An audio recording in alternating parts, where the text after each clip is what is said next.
Hello, good evening. I'm Sean Green and welcome to tonight's edition of Sports Night. Now with 4 home matches on the schedule and a return of 2 players from international duties, Barbados Pride are set and ready to face the Windward Islands Volcanoes at Kensington Oval tomorrow.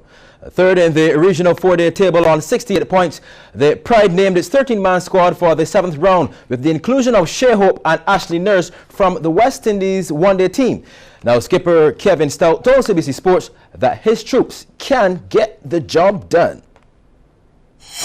Everyone is happy and comfortable, so that's all you need, a comfortable dressing room and everything goes well. We need to maximize on the batting points. Batting points is very, very important, and also the bowling points. So we try to concentrate on how well we will go about getting the batting points and just execute the team plans for where we're bowling at the opposition.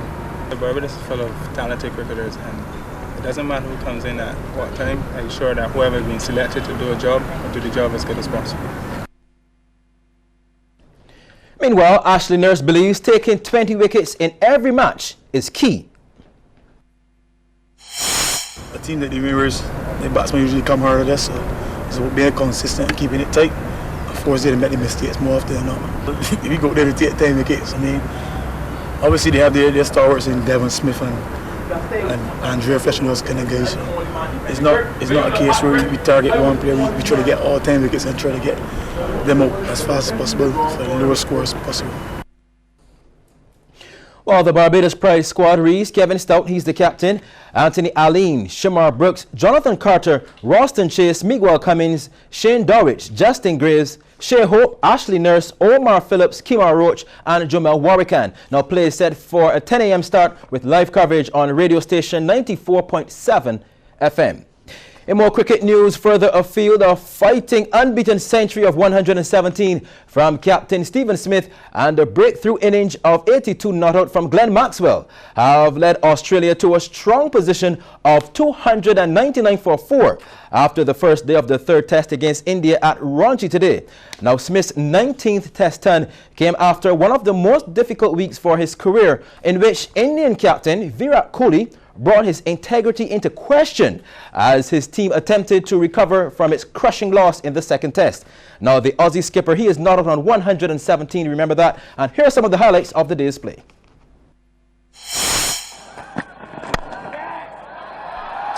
Yeah, this one will definitely go to the boundary. Gets it right up there, glorious cover drive that from Renshaw. Lovely shot, it's up in the slot. Full toss in the air and hit straight back. Would you believe it? Edged and taken.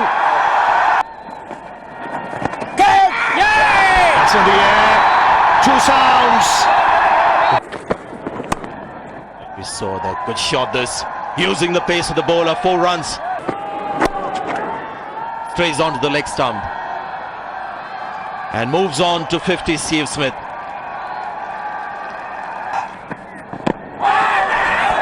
Well, there was a soft sound and that's why the finger is up. A good shot. It was full outside the off stump. Oh, expecting a maybe charge from the bowler. And it's gone all the way, so he's done it with a 6.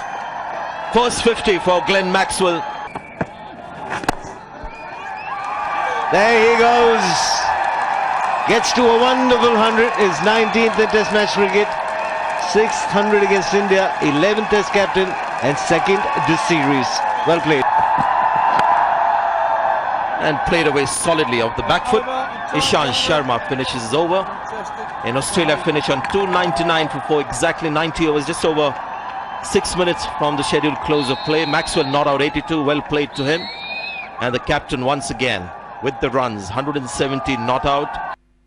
Well, more cricket later, but first on basketball, the Barbados Lumber Company LSC are now a league leading 4-0 after they defeated the Combined Schools Tridents just a few moments ago. Of course, this is in the Cooperators General Insurance BABA Premier League. Now playing at the Barbados Community College Gym, Lakers remain only one of 2 undefeated teams in the 2017 season. We have Mark Seal, he's live at Erie. Good evening, Mark. What's the latest? Right, thank you very much, Sean. And yes, here at the Barbados Community College, only 2 teams are undefeated for the season. The champions, Orange Three Pylons, and Barbados Lumber Company, LSC. They defeated the Combined School Tridents, now the next generation Combined School Tridents today by 18 points. 77-59. The Lakers, they were playing with about 7 men, a bit understaffed today. The schoolboys hang around for a little bit, but then in the 3rd and 4th quarters, the Lakers just pulled away, eventually won by 18 points. Ricardo Jembert, he was the top scorer for the Lakers. He had 17 points. And the sharpshooter, Keith Burkett, he had 13, along with other players. Jamai Singh, he had 13 as well. And the captain, Ormond Haynes, he had 12. Those, about 5 of the Lakers players in double figures. Only one of the schoolboys got into double figures, that Rashid Maynard, he had 14 points. And with me right now, I have the head coach of LSC, Francis Williams. And Francis, not a bad start to the season at all, 4-0. You always thought you'd be here at this time? I would be lying if I said yes, but we are closer to where we expected. Yeah, so tell me about the season so far. Four victories. You had a hard one at the very first one, but you've looked the part so far for the season. Yeah, well, it's all on stream for us.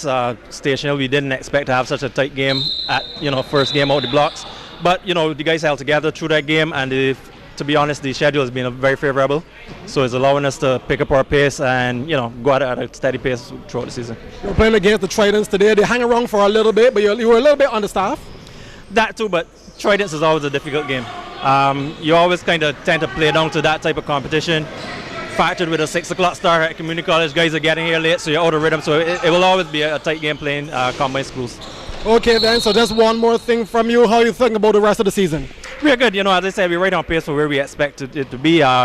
Yes, we've lost some players to overseas assignments who we expect we will get back throughout the different, at different points during the season. So the main thing is just the whole course until they get back and keep moving and keep progressing and getting better.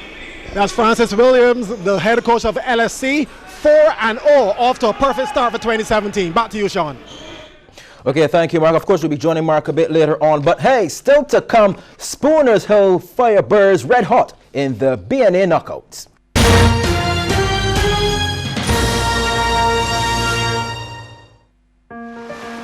It's not about exercising. It's having the strength to do what you're passionate about. It's not about the road traveled. It's about the one to be traveled.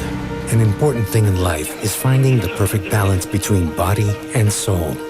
With a bottle of Ensure, you get the proteins, calcium, and 26 vitamins and minerals your body needs to live the best moments of your life with strength and energy. Your life, your health, your Ensure.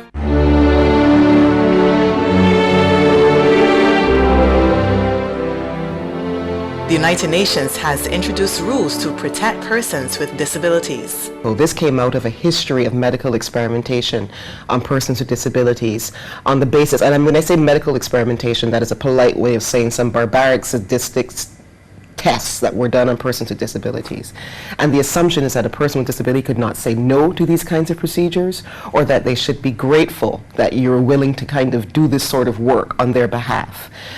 So it's a very, very sordid history when it comes to this particular article. So in response to your question, this article isn't intended to in any way stop research that is intended to benefit persons with disabilities. But the standard that should be placed on that is the same standard that you'd place on persons without disabilities, and that is their free and fully informed consent to whatever the research is.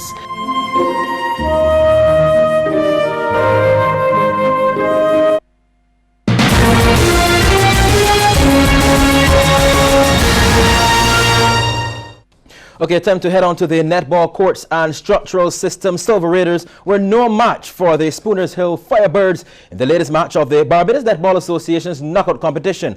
Playing last night at the Netball Stadium, Firebirds crushed their opponents by a whopping 44 goals. Here's Damien Best. Spooners Hill Firebirds in black battling Silver Raiders. First salvo of the night, goal shooter Lydia Bishop on the money.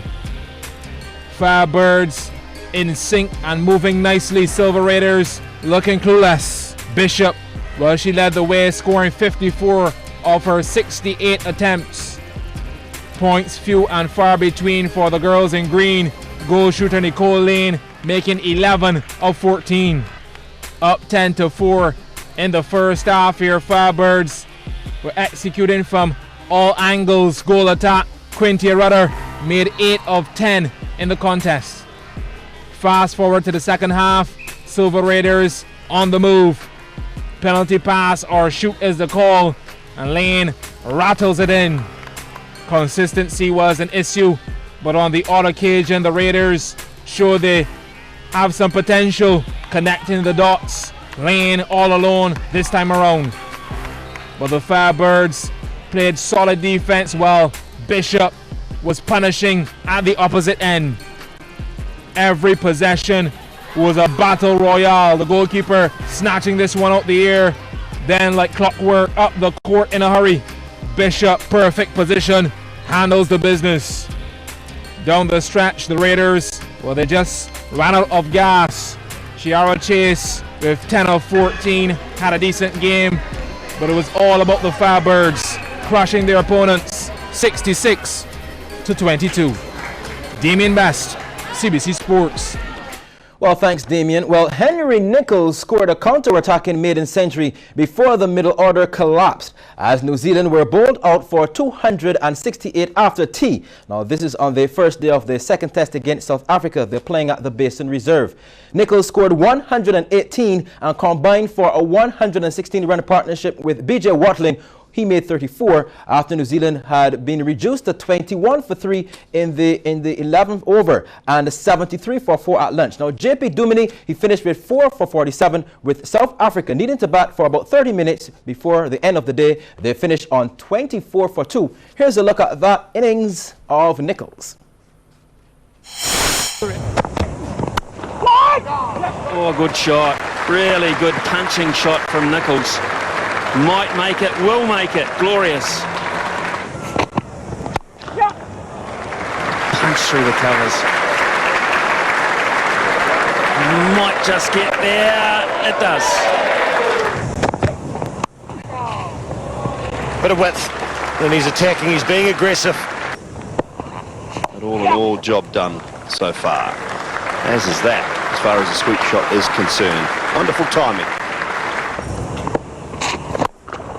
And advancing. I like it. I like it. Half century up for Nichols. A very good one indeed. In the air, safe shot, confident shot by Henry Nichols. Straight away, he's on the attack. Full toss and put away. It's the use of the feet or the thought of the feet being used. Oh, through the gap.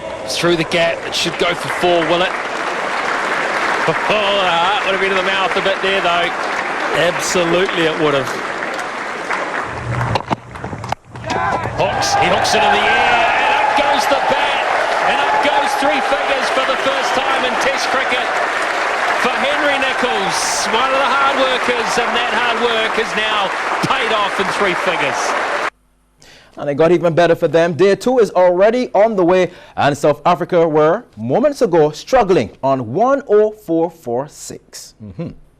In football news, a one-matter strike sent Manchester United into the quarterfinals of the Europa League today, and as Jose Mourinho's men labored to a 1-0 win over FC Rostov. Now, cricket commentator Pedro Agard says the West Indies batsmen did not apply themselves, which led to their subpar performance in the recently concluded ODI series against England.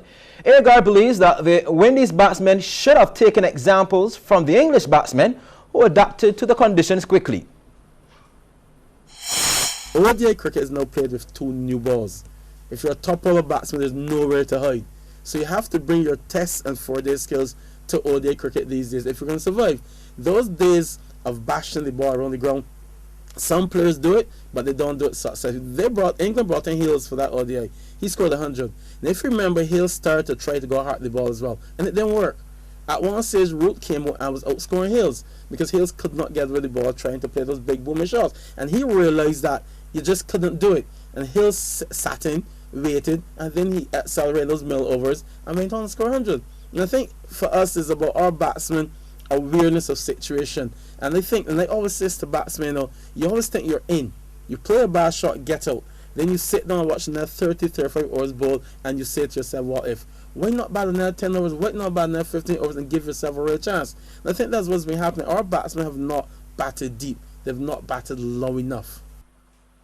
Well, Agard was the guest on this week's Mid-Wicket Radio Talk Show on QFM with Keith Holder. Well, after the break, it's back to Mark Seal at the BCC Gym.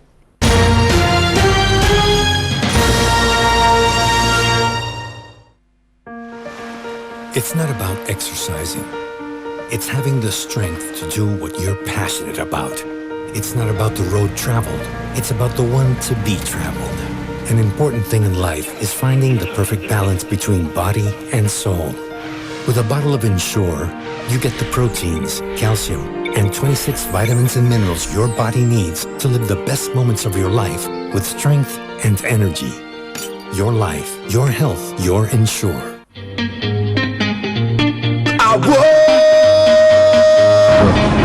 You know what I'm saying, yo, Barbados, this is 135 pounds in general from St. Vincent on March 21st. It's all about Bacchanal on the beach. Give me soca, whatever it is.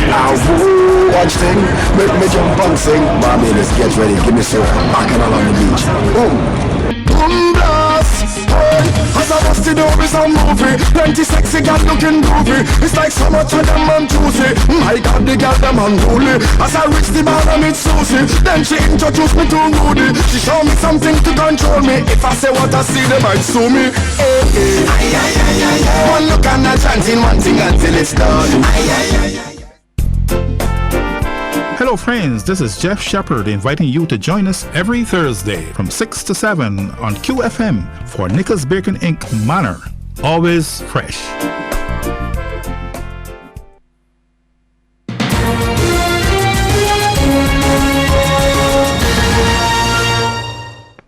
And we're back. Let's now go back to CBC's Mark Seal for an update on Game 2 of tonight's doubleheader in the BABA Premier League. That's the Hawks versus the Bulls. Mark? Well, thank you, Sean. Just a quick update in the second game here at the Community College, where the Bulls are playing against the Hawks. The Bulls right now leading by 2 points, 22-20. Ball out of bounds. They're staying with the Bulls. Bulls in black, Hawks in blue. The Hawks, they've won one game for the season so far. That was against the Combined School Tridents. The Bulls, well, they were actually unbeaten up to last week, Thursday, but since then they've lost a game. So they are 3-1, looking to carry their record to 4-1 and continue their good start to the season. So just to let you know here, the second game at Community College, Bulls now scoring again. There you go. So they now go up to 24. Hawks 20. This game is still in the first half. Lots of basketball to be played, and we'll obviously have the highlights for you tomorrow on Sports Night. I'm Mark Seal signing off from Community College. Well, thank you, Mark. Now, Sri Lanka took a flurry of late wickets to put the brakes on Bangladesh. This is in the second test at Colombo after the tourists made a promising start to their first innings with a 95-run partnership. Sumaya Sakar, he top scored for Bangladesh with 61, while sharing a solid opening stand with Taman Iqbal, which gave the visitors the upper hand on day 2 before their innings unraveled late in the afternoon. Left-arm spinner Lakshan Sandakan claimed 2 wickets in 2 balls in the final hour as Sri Lanka reduced Bangladesh to 214 for 5 at the close. It means that the hosts still lead Bangladesh by 124 runs after making 338 in their first innings, thanks largely to a fighting century by Dinesh Chandimal. Well, tomorrow it's everybody's favorite day of the week, so here's what's happening tomorrow on Friday. Round 7 of the WICB Regional PCL 4-day competition that gets going tomorrow at various venues across the Caribbean. Here at home, Barbados Pride will clash with the Windward Island Volcanoes at Kensington Oval starting at 10 a.m. Live coverage will be on Radio 94.7 FM. Meanwhile, leaders Guyana Jaguars will oppose Trinidad and Tobago Red Force at Queen's Park Oval. That's also scheduled for a 10 a.m. start. The Jamaica Scorpions will then battle the Leeward Islands Hurricanes at Savannah Park. That's a day-night fixture slated for a 3 p.m. start. In netball, CO Williams Rangers will play the Barbados Lumber Company's UAC as action in the Barbados Netball Association Senior Knockout competition continues at the Netball Stadium in Waterford. That game will be on Court 2 with a start time of 7 p.m. 5 other intermediate games are also scheduled.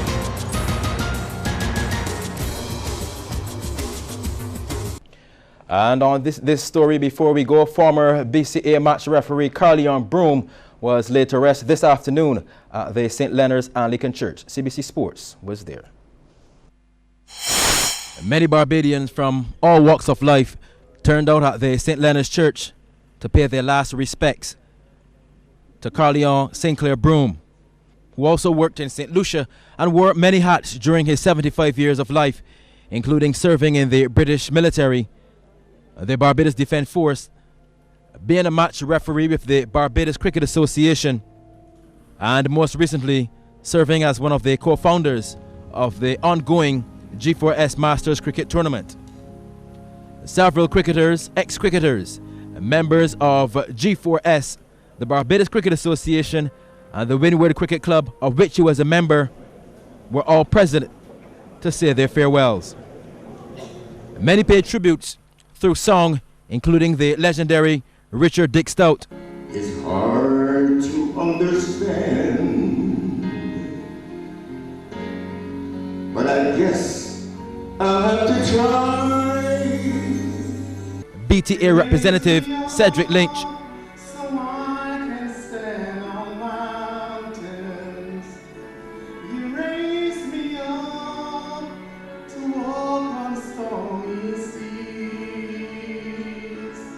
And Miss Siobhan Roach Charles.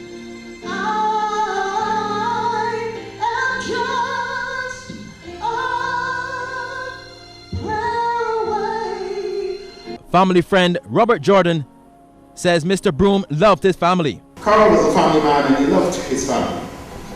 As you might have heard in the tributes, he would always refer to his family while he was out just chatting and having a quiet social. The love and the comfort of his family was paramount, and I know he was especially proud of becoming a grandfather to Carleon Jr. The Very Reverend Dr. Jeffrey Gibson delivered the address. We thank God this day for his life among the family, for his work in serving the needs of others, for his contribution to the social development and the sporting development of our country. We know of his passion and love for cricket. Carleon Sinclair Broom is survived by wife Jackie and son Carleon. May he rest in peace.